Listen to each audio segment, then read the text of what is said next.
एका व्यक्तीची हत्या किती अमानुष असू शकते याचा प्रत्यय बीडमध्ये घडलेल्या या घटनेतून आला आहे. या हत्येचे तपशील आणि मिळालेल्या फोटो व्हिडिओंनी पोलीसही सुन्न झाले आहेत. तपास यंत्रणांनी उघड केलेल्या 8 फोटो आणि 15 व्हिडिओंमधून एक भयानक सत्य समोर येत आहे. काही गोष्टी माणूस जिवंतपणीसुद्धा अनुभवू नये, पण एका निर्दयी टोळीने मारताना ते सगळं घडवलं. अत्याचाराच्या सीमा ओलांडल्या.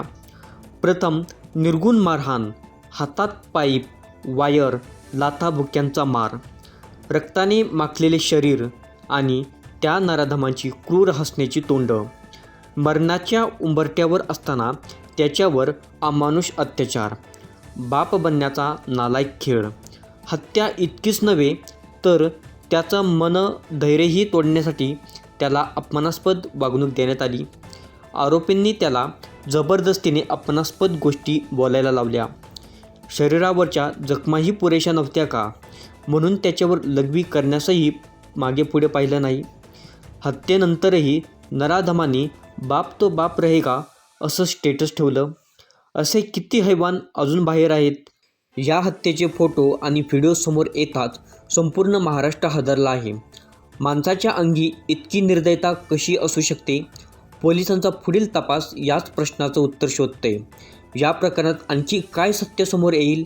न्याय मिळेल का, की अजून किती असे बळी जात राहणार? आता आपण मिळालेल्या माहितीनुसार कोणत्या आरोपीने काय केलं याची माहिती पाहूया. तत्पूर्वी चॅनलला लाईक करा, शेअर करा आणि सबस्क्राईब करायचं आहे.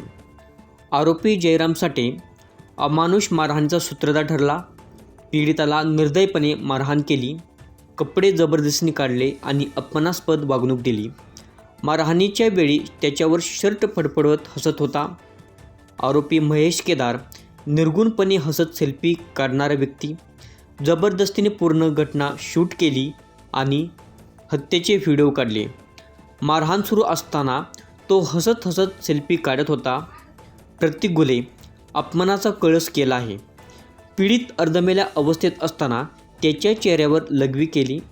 त्याच्या छातीवर दोन्ही पाय ठेवून जाणीवपूर्वक अपमान केला. आरोपी सुदर्शन घुले अत्याचार करताना विकृत हसू केलं. क्रूर मारहाणीचे फोटो काढले. अत्याचार करताना त्याच्या चेहऱ्यावर आनंद दिसत होता.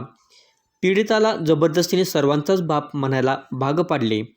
या घटनेने माणुसकीलाही लाज वाटावी अशी विकृती दाखवून दिली आहे. या हत्याकांडाचा संपूर्ण तपास सुरू असून पोलीस लवकरच या नराधमांना कायदेशीर शिक्षा देतील अशी अपेक्षा आहे. तुमच्या मते तुमचं मत काय आहे यासाठी तुम्हीसुद्धा कमेंट्समध्ये आम्हाला सांगा आणि पुढील माहिती पाहण्यासाठी चॅनलला लवकर सबस्क्राईब करून ठेवा.